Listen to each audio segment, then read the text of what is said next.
係5月31日，我講你聽賽馬貼士視頻，我係 Winnie。今日沙田11場賽事，先講第2場4班1000米。2號巨靈神3檔位差，加上外國拼搏10場，香港跑咗5次，都冇咩好走勢，不要也罷。3號一鋪掂晒，上場隔6日跑爆大冷喎，今次13檔更加好啦，但係要孭多8磅，要考驗，小心為妙。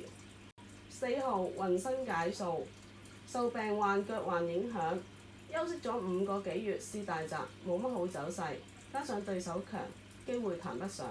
6號惺惺相惜，試大閘冇乜好走勢，第一次參與競賽，14檔位好位嚟嘅，留意競賽中走勢。7號富寶區第一次參與競賽，試大閘冇乜好走勢，觀望。8號嘉應耀星第一次參與競賽，試大閘走勢算差，觀望。9號神戰第一次參與競賽，5月中受腳患影響停咗幾日課，但係之前試大閘有好走勢，5檔位差，不利條件存在，小心。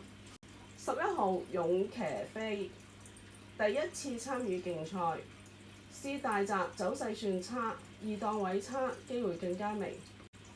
12號領航多福跑咗3次，走勢普通，4檔位差，繼續以賽代操。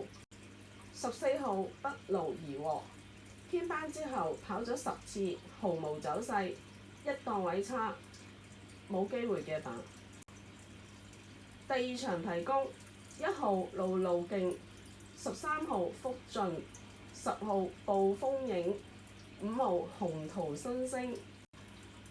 第3場4班1200米，2號天福落班好嘅，但係孭重磅，8檔位差啲，呢組對手唔弱，有10磅仔唔用，有疑問唔要。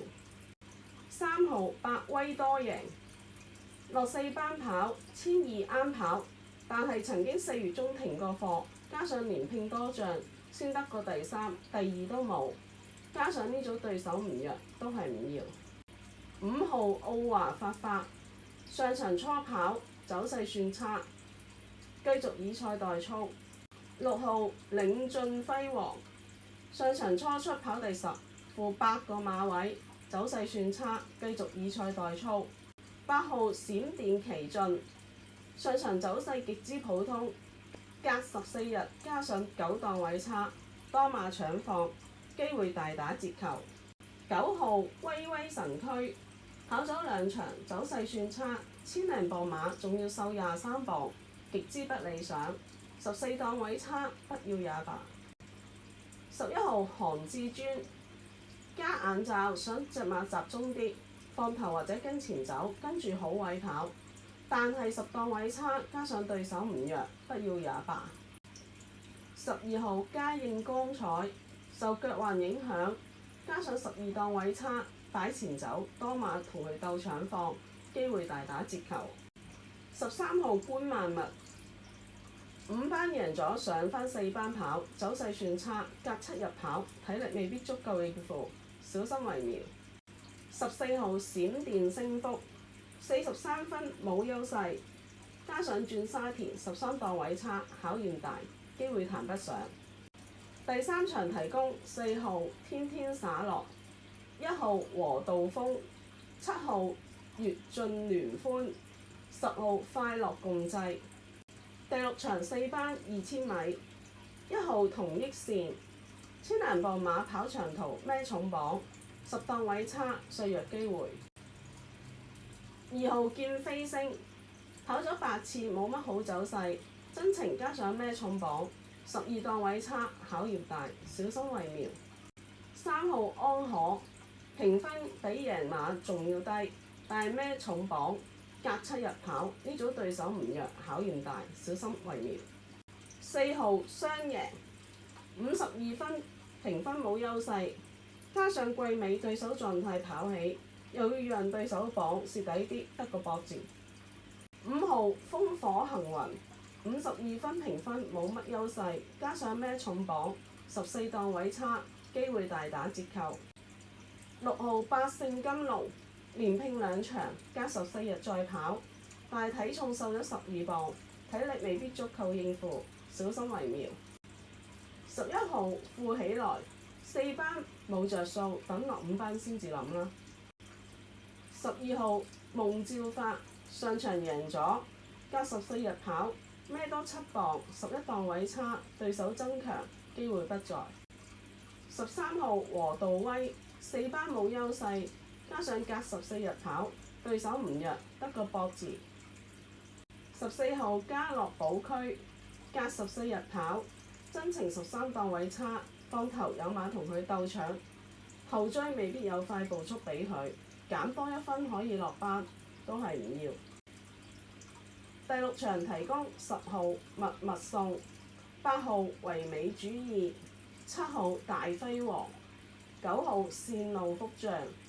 第10場3班16米，1號遨遊武士落班穩減10磅騎師跑，好嘅，跑咗6次，走勢好差，受內傷及腳患影響，對手唔弱，呢啲馬不適宜要。2號右龍穿鳳，8歲馬能力見盡，孭頂磅，面對側身狀態跑起嘅馬，蝕底啲唔要。